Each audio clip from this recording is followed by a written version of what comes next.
후보자님의 경력과 프로필을 간략하게 들려주시죠. 통일외교안보 전문가로 전 문재인 대통령 후보 안보특보, 전 민주당 남북교류협력특위 부위원장 등으로 봉사했고요. 제17대 대통령 선거 대통합민주신당 정치행정사법정책공약을 총괄 집필했습니다. 그리고 광명시청 정책기획 TF팀장으로 5년 동안 일하면서 광명시 정책 자문 및 기획, 민원 해결 등을 하였습니다. 또한 현재 한국사회적기업학회 국제위원장과 한국종합경제연구원 연구위원으로 활동하고 있습니다. 지금 후보자님의 이력을 우리 광명 시민들은 모르시는 분들이 많더라고요. 예. 그래서 거기에 대해서는 출생지와 간략한 초, 중, 고등학교에 대한 이력, 그리고 가족 관계를 좀 간략하게 좀 설명해 주시죠. 예. 저는 출생은 전북 완주군에서 출생했고요. 1965년 2월 1일생입니다. 그리고 전주고등학교를 나왔고요. 그 다음에 대학은 동국대학교 정치외교학과 학사를 받았습니다. 대학원은 서강대학교 대학원 정치외교학과 석사를 받았고요. 그 다음에 미국에 유학을 해서 시애틀에 있는 유니버시티 오브 워싱턴이라고요. 워싱턴 대학교 대학원에서 한국학 전공을 했습니다. 그 다음에 가족 관계는 저 아내하고 두 여식이 있습니다. 네. 지금 현 광명 가부를 선택한 특별한 이유가 있습니까? 광명시청 정책팀장으로 시정에 참여했었는데요. 광명시 여기저기를 돌아보는 시간이 많았습니다. 근데 광명갑은 광명동과 철산동으로 이루어져 있는데요. 광명을 지역에 비해 지역 격차가 심한 것이 사실이었습니다. 그래서 광명갑 지역에 더 관심과 투자를 해서 갑을 지역의 지역 격차를 해서 광명시 전체가 상생 발전해 나갔으면 하는 바람으로 그런 광명갑 출마를 결심했습니다. 네. 말씀 잘 들었습니다. 예. 광명시청의 정책팀장으로다가 근무하신 경력이 있으시다고 그랬는데, 예. 거기에 맞춰서 시민의 광명 이동에 사시는 이모 씨라는 분이 후보자님의 너무 이력이 몰라서 그렇다고 예. 질의를 또 따로 한번 해보시면서 전 양기대 시장의 정책 보좌관의 경력 가진 분이라면 예. 과거에 광명 동굴에 대한 후보자님의 견해와 또 시민의 반응이 있는데 여기에 대한 대응, 어떤 대안 있으시면 간략하게 한번 말씀해 주시죠. 사실은 그때 제가 정책보좌관으로 시청에 있었는데요. 시청의 모든 일을 다 할 수는 없었고요. 그때 당시는 시장님께서 특별히 맡기시는 일 위주로 했습니다. 근데 2012년 제가 2월 27일부터 근무를 시작했는데요.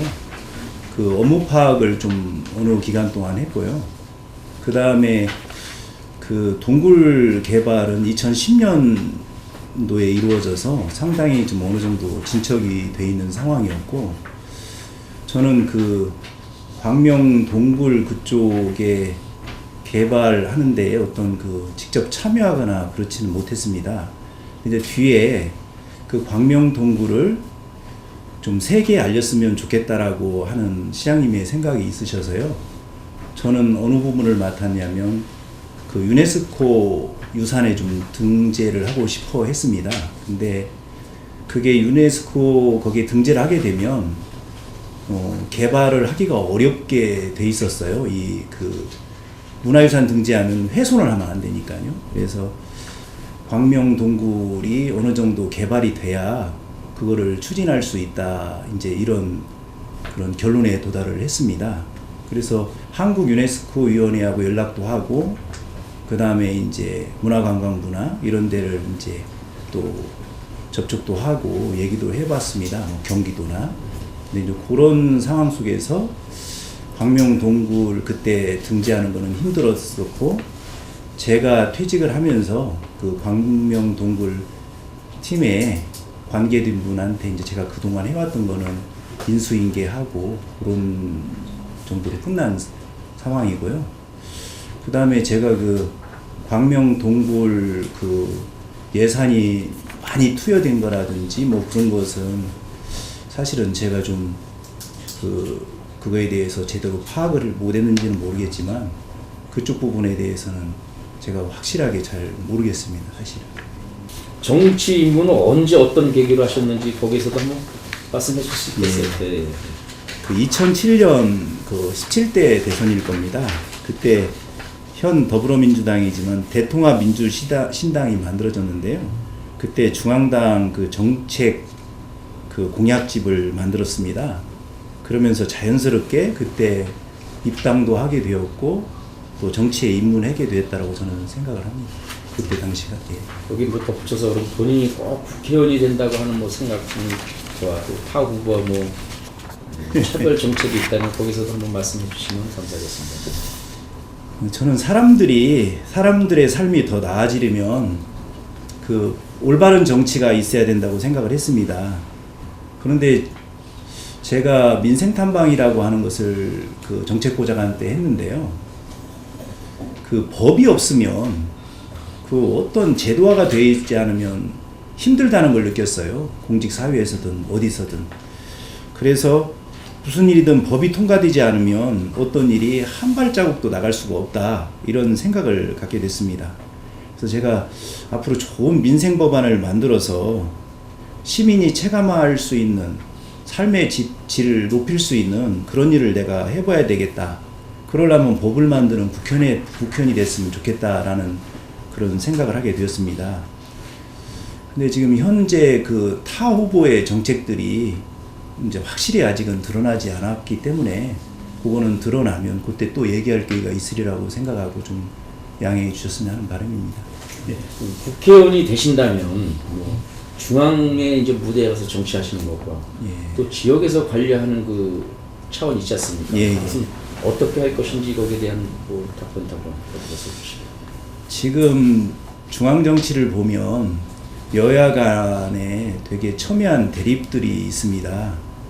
그래서 좀 저는 중앙 정치에서는 어떻게든지 서로 소통하고 협치가 중요하다고 생각을 해서 제가 만약에 국회의원이 된다면 여당뿐이 아니라 야당의 의원님들과 소통을 더 열심히 해서 그 협치를 이룰 수 있도록 노력을 할 거고요. 지역구 관리는 제가 민생 탐방을 한 5년여간 그 보좌관 하면서 했었는데 그게 시민들과 소통하는 길이더라고요. 그래서 제가 정기적으로라도 정해놓고 민생 탐방을 하면서 시민들과 적극적으로 소통하도록 하면서 그게 지역구 관리가 되지 않겠는가 그렇게 생각하고 있습니다. 감사합니다. 예. 후보자님은 또 정치 철학이 있다면 어떤 계획이 있는지 거기서 한번 말씀해 주시죠. 경기가 좀 어렵고요. 이제 제조업 고용도 많이 감소하고 있고 또 이제 장기적으로 일할 그런 분위기도 좀 어려워서 숙련 개발할 수 있는 일자리도 감소되고 있어요. 그래서 많은 사람들이 이제 예전에 비해서 생계를 위협받고 있다고 보고 있고요.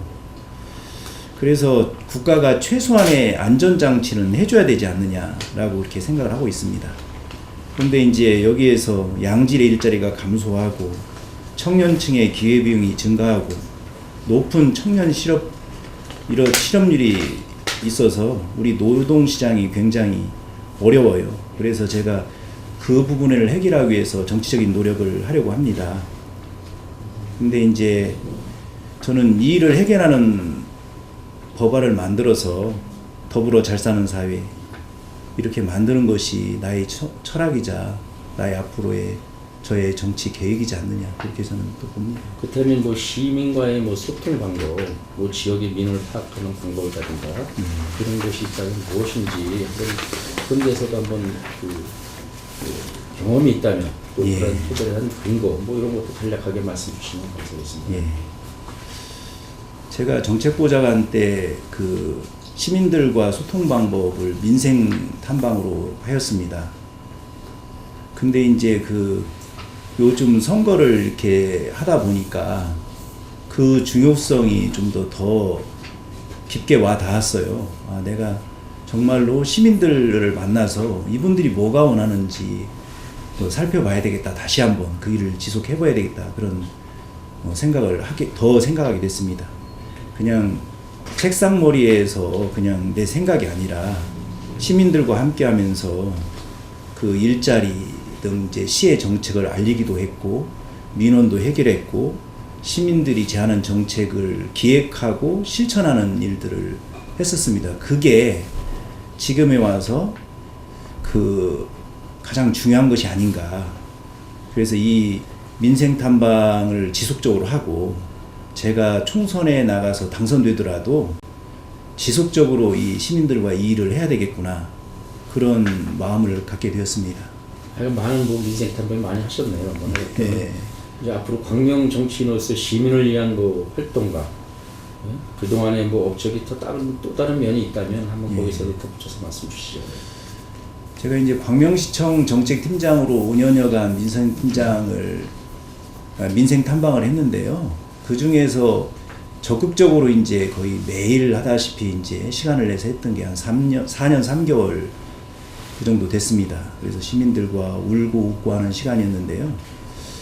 한 3,800여 분 제가 만난 것 같은데, 이제 복수로 또 만난 분을 또 만날 수 있으니까 3,000여 분 시민들을 만난 것 같아요. 그래서 애로사항도 듣고 화장실 수리, CCTV 설치 등 각종 그 민원을 해결했습니다. 또한 이제 공원에 여러 가지 고장난 게 있어서 공원 정비도 하고요. 안양천변에 있는 하수도 한 기구가 냄새가 좀 많이 나서 한 4-5m 늘리는 등 그 시민들이 제안한 정책을 제가 기획해서 그 다음에 이제 각 부서에서 실행에 옮겼던 그런 것들이 저의 그 업적이지 않나 그렇게 봅니다. 개원이 되신다면 가장 먼저 무엇부터 뭐 계획하고 계신 게 있나요? 지금 차량기지 가장 큰 문제는 구로 차량기지 광명 이전이라고 생각합니다. 저는 그 우리 광명의 그 환경이 좀 더 좋아지기를 바라니까 그 근본적으로 그런 여러 가지 환경 문제나 기타 문제들 때문에 구로 차량길이 이전은 제가 반대하고 있고요. 그 어디까지 지금 왔는지 지금 현재 저 위치에서는 잘 모르겠습니다. 근데 어떻게 됐거나 정부가 그거는 정책 조정이 이루어져야 된다고 저는 생각을 합니다. 그러니까 이제 시민의 피해를 최소화하고 가장 안전한 곳, 또 가장 환경에 영향을 안 받는 곳, 이런 곳을 좀 다시 비용이 좀 더 들더라도 설정을 해서 그쪽으로 이전하는 것이 맞다고 생각을 하고요. 그리고 구로 차량 기지가 지금 구로에 있는데 그 구로 시민들 입장에서도 이제 또 이전을 바라고 있고 하기 때문에 이거는 정부의 정책이 좀 조정돼야 되는데 제가 그 역할을 좀 할 수 있으면 좀 좋겠습니다. 다음으로 이제 두 번째는 이 광명동, 특히 이 광명갑 지역은 뉴타운과 재건축 문제가 좀 힘든 문제로 남아 있습니다. 이 일을 해결하기 위해서는 시와 민간 등과 잘 협의하여 그 뉴타운이 잘 진행될 수 있도록 관리해야 된다고 보고요. 재건축은 서로 간의 이해관계가 또 있으니까 그것을 잘 조정해서 서로 간의 갈등을 최소화하는 범위로 나가도록 해야 되지 않느냐. 그 일에 제가 시와 민관과 그 협조를 잘 이끌어낼 수 있도록 노력을 하겠습니다. 세 번째는 특히 광명갑 지역은 이제 주차장 문제인데요. 우선은 이제 시에서 공영 주차장을 좀 많이 설치하도록 좀 노력을 하고요. 그 다음에 공영 주차장 설치비, 다음에 공유 주차장인데요. 공유 주차장 설치비 지원 등을 통해서 초등학교, 중학교, 고등학교와 종교시설들을 좀 개방해서 주차장을 확보했으면 좋겠습니다. 옛날에 정보통신 고등학교에서 이 일을 한번 시행한 적이 있었는데요. 그 주변에 민생 탐방을 나가보니까 골목마다 주차하기가 굉장히 힘들었었는데 그 정보통신고등학교 그때 그 주차장을 개발해서 굉장히 좀 그 주차 문제가 많이 좋아졌다고 그 주변에 세탁소 하시는 분들 여러분들이 그렇게 얘기를 하셨습니다. 그래서 그쪽으로 더 열심히 한번 해보겠습니다. 그동안에 후보님의 뭐 삶 중에 뭐 후회를 해본 적이 있다든가 인생은 다 누구나 그런 게 있을 거라고 그러는데 가장 잘한 적이 있다면 뭐 그런 뭐 소개를 한번 해주실 수 있나요? 여기 한번 있다면 한번 말씀 주시죠. 예. 개인적으로 제가 가장 사랑하고 존경하는 분은 부모님입니다. 근데 뭐 효도를 제대로 못했어요. 그리고 죄송스럽고 앞으로도 더 이제 좀 부모님들한테 효도를 해드리고 싶습니다. 그것이 가장 좀 후회되는 부분이고요. 이번에 제가 국회의원 선거에 나오게 되었는데 그게 좀 가장 잘한 일이라고 생각을 합니다. 왜냐하면 아버님이 제가 용기를 내서 이렇게 출마하신 것을 무척 기뻐하시고 적극적으로 지지해 주시고 있어서 그게 제일 잘한 일이라고 저는 생각을 합니다. 지금 정치하시면서 가장 뭐 존경하는 분이 있다면 뭐 거기서도 한번. 네, 뭐 저는 통일을 연구하는 사람인데요. 그 백범 김구 선생님을 좋아합니다. 왜냐하면 오직 독립과 그 하나된 조국, 통일된 조국을 바라고 희생하셨기 때문에 저도 그 일을 계속 하고 싶고 앞으로 남은 생에 그 일에 헌신하고 싶습니다. 광명 이동에 사신 분 되는 분이 저희 그 협회의 그 궁금사항인 거. 광명을 어떻게 그 와서 이렇게 출마를 하시게 됐느냐. 이제 거기에 대해 의견이 아까 차량 이전 문제에 대해서도 말씀드렸지만 광명동의 현안이 지금 뭐 아까 말씀 재건축 이런 문제에 대해서 그 우려된 목소리가 거의 우범 지역이 되는 그런 목소리가 많아요. 과연 광명을 잘 모르시는 시부모님께서 어떤 해결과 방법이 있다면 그런 것도 한번 궁금하다고 지지가 왔네요. 거기서 한번 말씀 주시죠. 이제 광명 이동에 사시는 질문하신 그 시민분께서는 제가 아직은 이제 그 인지도가 낮다고 생각하시고 그런 질문을 하셨고 제가 이제 광명시청의 정책보좌관으로 일한 것을 아마 아직 그 알지 못하시는 것 같아요. 근데 제가 이제 그 광명시청 정책보좌관의 일이 그 광명시의 정책에 자문을 하는 역할입니다. 그리고 정책 기획을 하는 역할이었습니다. 그렇다고 보면 5년 동안 5번 회기가 지나가는데요. 광명시에서 돌아가는 전체적인 것을 5번 정도를 스크린했다고 보시면 될 것 같습니다. 그래서 광명시에